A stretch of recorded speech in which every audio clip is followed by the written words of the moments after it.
Welcome, friends, to Kiki's Keys to Unlocking Your Best Life, where we share stories of people who have been through their worst and are now living their best to give hope and inspiration to others. Welcome so much to the show. You can find our past episodes at youtube.com at Kiki's Keys Life, or you can also follow us on Facebook at Kiki's Keys. Today, I am joined with a very special guest. Her name is Kathy Peak. And Kathy is a teacher who turned financial advisor that uses her teaching background to help educate her clients, usually single women, divorcees, and widows who might have shame, insecurity, or just lack of knowledge about their own personal finances. After growing up in Miami, she's lived in 9 different states, has 3 grown children, 4 grandchildren, and 5 grand dogs. And she's active networker in several groups, including eWomen Network and National Christian Women Entrepreneurs, and is also a published author. Welcome, Kathy, to the show. Thank you, Kiki. It's wonderful to be here. I'm so glad to have you here. Just as a recap for our listeners, we do talk about some sensitive subjects here on Kiki's Keys. So listeners, please be advised, we may talk about some subjects that would be maybe uncomfortable or triggering for some people, but it's our hope to help guide and inspire you through those conversations. So welcome, and so glad to have you part of that conversation today. I appreciate the invite, and good to be here. I love talking about the subject of women and money.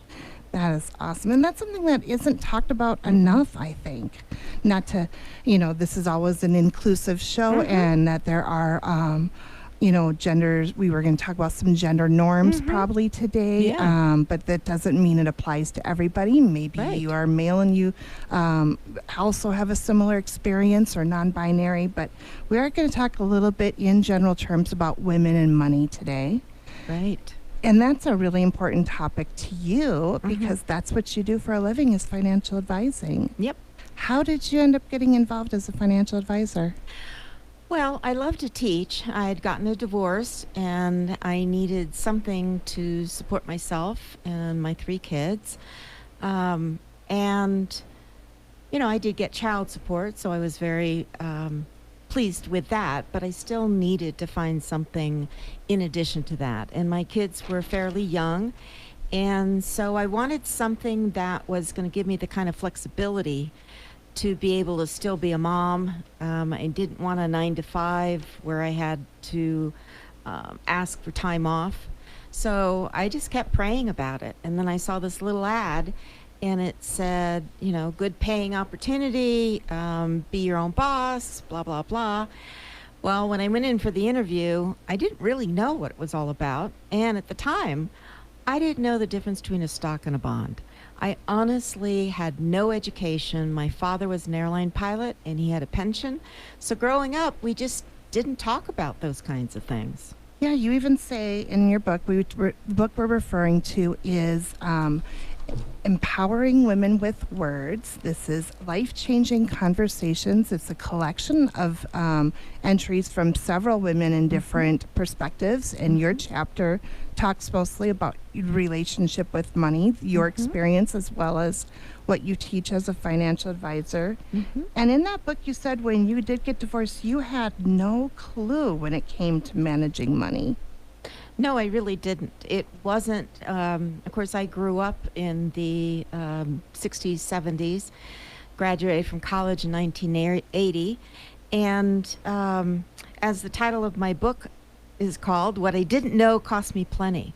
So at the time of the divorce, I was married to a doctor who made plenty of money, and he managed all the money. He didn't manage it very well, but he did manage it. And so I was in charge of raising the kids and being a homemaker, which I did love to do. However, I didn't know anything about money, and it just was an unknown for me. But I don't think you're alone in that. And especially in more of those traditional gender roles, it's a common scenario you probably find amongst your clients who are divorced or widowed or single for the first time. Why do you think women have been kept out of that conversation up to this Well, point? I was actually talking to a gentleman yesterday on an interview, and he actually said that it's just kind of part of our culture that men are prepared by the culture in whatever way it is. It's just kind of an assumption that, you know, they're going to get a job, they're going to get married, they're going to have kids, so they're going to have to manage all of that.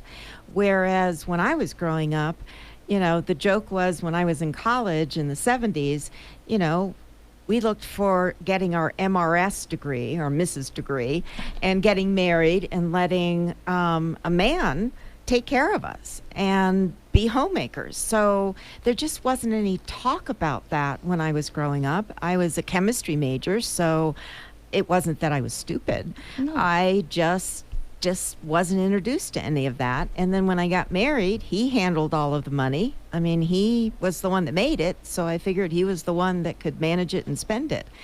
And if I knew then what I know now, things would have been very, very different. Understandable. So in your business, Mm-hmm. you do a lot of networking. You're just a power networker out there. Thank I you. see you in the community a lot. And you share a little bit about your background and how your grandfather was very influential in your life. And you had Yeah. contributed to his success, to hard working, but also connecting with others. So Yeah. how do you use connecting with others as a means to build not only your business, but your own spirit? Sure. Well, my grandfather was a very unique man. He came over by himself from South Africa.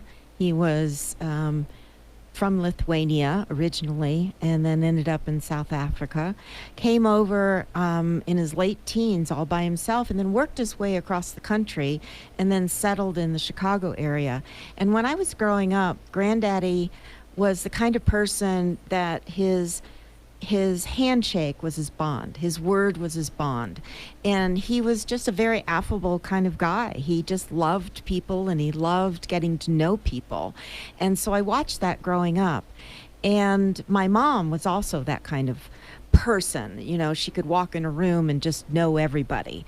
And she was very active in many, many different ways in the community. So I guess I just grew up being able to connect with people. I love people. And that's the best part of what I do. I really care about my clients and I really love sitting down with my clients. And I do have men as clients, by the way. But my sweet spot is those women who just really need to be educated because they kind of put their fingers in their ears and go, la, la, la, la, we hope everything's going to work out okay.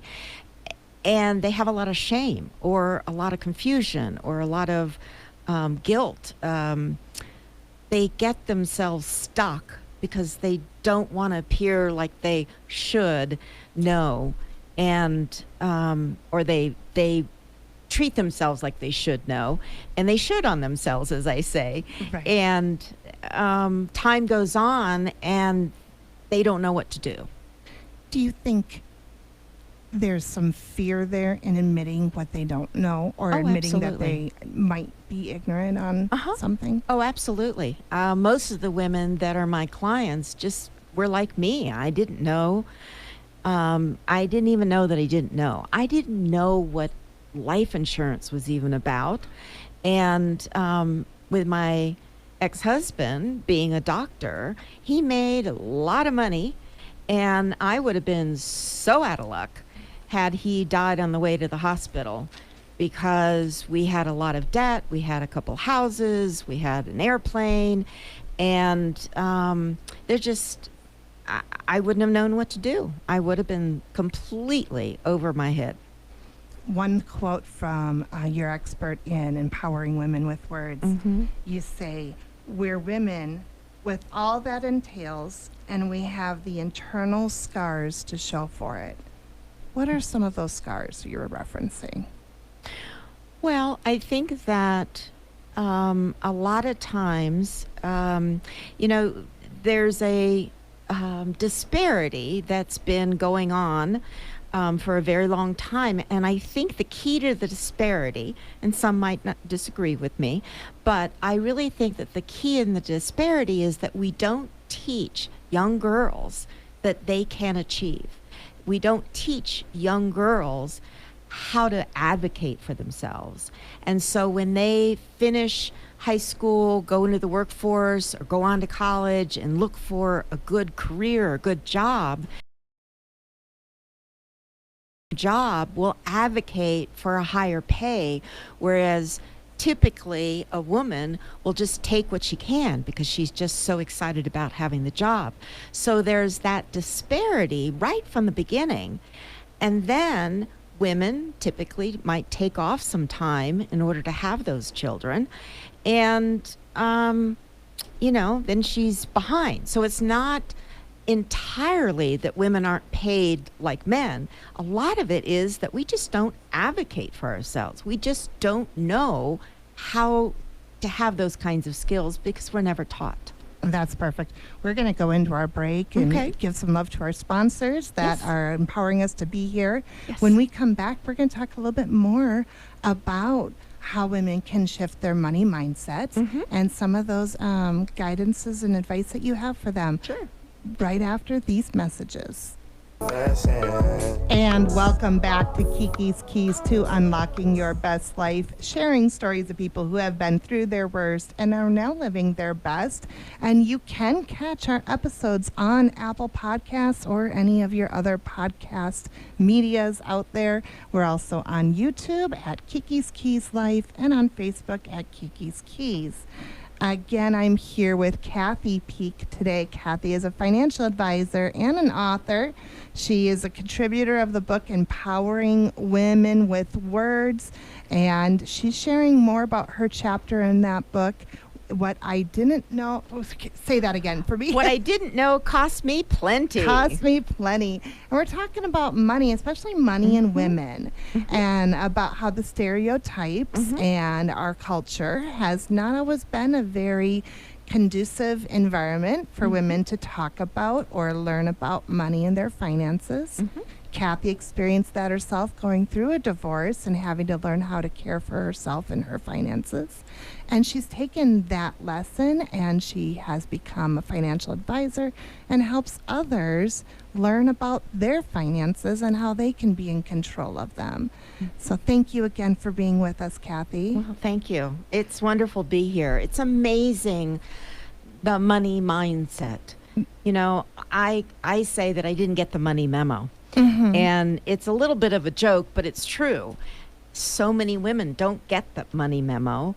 And our mindset, just in general, about anything, whether it be money or relationships or career or children, just anything, is a very silent dictator.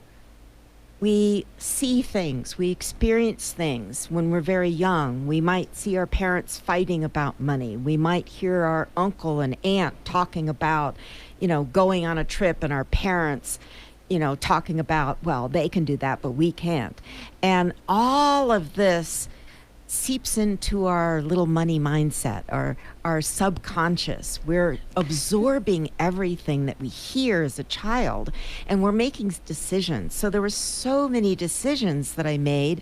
My father was an airline pilot. My mom was an entrepreneur. She's a real estate agent. And she also did a lot of direct selling. And my father, she did very well at it. So much so, it was approaching my father's salary, which was quite good as an airline pilot back then, and it affected his ego. So my dad said, nope, you can't do this anymore. It's either me or the business. And so I watched. What a scary imposition for your mom to have to go through that. Right, because she had built this business, and it was producing not only money for the family, but it was providing for my mom something that she really loved, to be able to build something herself, something that gave her self-esteem. And I saw a bit of my mom die that day when he said that, and she decided that for the kids and for the marriage that she was going to give up the business. And my mom was never quite the same after that. So I had all of these messages going along in my head, which are all in my chapter. And I can see how that would intimidate you from going for success as a young person. Do you think a lot of people, especially women, tend to hold themselves back out of fear of success? Oh, absolutely. In fact, there was a part of me, the little rebel in me, that was going to be obstinate, because I don't think my dad, he was a unique human being. I loved my dad, but I didn't like him very much. And as I grew older, I could see some of his ways just didn't feel right to me. And so, kind of out of rebellion, I decided to major in chemistry, because maybe my dad didn't think I was smart enough to be a chemist, and I wanted something that would kind of tick him off. And so prove him wrong, right? Prove him wrong. You know, that See, was my I could do aha that. moment in my life too. For me, it was when I was in 7th grade, and my father was a terrible alcoholic, and was ranting and raving the evening before about how I was never going to succeed and never going to pass school, and I was just a wallflower of a child. Then I wouldn't talk to anybody, wouldn't engage in school. And I went into that class that day saying, I'm going to prove them wrong. I'm going to prove them all wrong. I can do this. I'm going to get just one good grade just to show it to them. Right. And so I was sitting in that classroom, kind of paying attention for the first time. Teacher asked the question. I knew the answer. I raised my hand ever so sheepishly. And, you know, just, yep, you're right. Moved on. No bells or whistles. But one kid behind me tapped me on the shoulder and said, way to show up. And that was my aha moment. That was my moment of clarity, that I knew I had control over my education, my efforts, my ability, aside from others in my life. That was your natural inner being saying to you, Kiki, you're worth this. Yes. That you can be whatever you design yourself to be. That you have an inner knowingness of greatness. And as all human beings have that. What are some of the mental mindsets you talk about in your chapter that hold people back from believing they have the ability to achieve success? Well, I actually have several of them listed. Some of my I've named them. Over the years, I've noticed that share some of those people, with us, because I did find it interesting when I read the well, book certainly myself. the ostrich is the one that puts her head in the sand and just kind of, you know, if I don't see it, it's not happening. I'm just going to not think about it. Then there's the Scarlet. So if anybody's seen Gone with the Wind, Scarlet is O'Hara, right? Right, Scarlett O'Hara. She's determined and strong, but you know, any time she felt intimidated, I'll just think about that tomorrow. And then there's a couple forms of Noble Nellie. Noble Nellie doesn't think she's worthy, or she's very moralistic and believes that money is wrong and bad, or that she feels like she's being selfish, that there's all these other people out there that don't have, and so she feels like she shouldn't achieve because she doesn't want to shine. Let's she's talk told about that briefly, just because I hear a lot of time people will say money is the root of all evil, and that's not what the Bible says. Is money. No. The love of money is the root of evil. How do you get women to help them get over feeling like, if I embrace my finances, I'm going down a dark path, as opposed to self-care? Well, I think anything is all about education. I think beginning to understand that money has a personality, and money is actually female, because money procreates. Women procreate. And so the energy of money is female. So females actually should relate to money even more than men should, I guess. I'm shooting on you here, but certainly education. And I'm finding that the women that I work with, the more they understand, the better they feel about it, and they can discard a lot of those subconscious money mindsets that might be stuck. This is incredible. I wish we had more time to continue to go deeper into your chapter with you, but I guess that's just a really great reminder for those who are listening who want to learn more that they can pick up this book. I read it on my Kindle, and I know you're on Amazon. Where else can people find Empowering Women with Words? Well, it's Empowering Women with Words, Life-Changing Conversations. And if they put that into Amazon, they'll be able to find the hardback, the paperback, and the ebook. We are on Facebook as Empowering Women Alliance, and we are continuing to grow. We have our second book with 15 authors that is in the publishers right now with Empowering Women Alliance. And we have a journal. Another chapter in that yourself? No, I chose to be on the leadership team to grow Empowering Women Alliance, and just that's like a whole nother saying, story. The female procreation, that's right. Growing, the nurturing, the caring for, seeing something birth and develop into what has become something far beyond a book for you guys. Absolutely. I'm really blown away by everything that you've done. Where do you get that spark in you to keep making these advancements? I think it's my deep faith. Without my deep faith, I've had ups and downs in my life. I've actually been suicidal twice. But yet I always know that he's there to listen and to empower me. And I've always had people that I've been able to reach out to that have lifted me along the way. And Kathy, if someone wants to work with you directly, learn more about their own finances and to work with a financial advisor, how can they get a hold of you? Well, they can call my office, 520-704-6221. They can find me on my website, T as in Tom, P as in Paul, financial.net. And they can certainly schedule an appointment there, or they can call me, or they can email me at Kathy@tpfinancial.net. And that's Kathy with a K. Yes.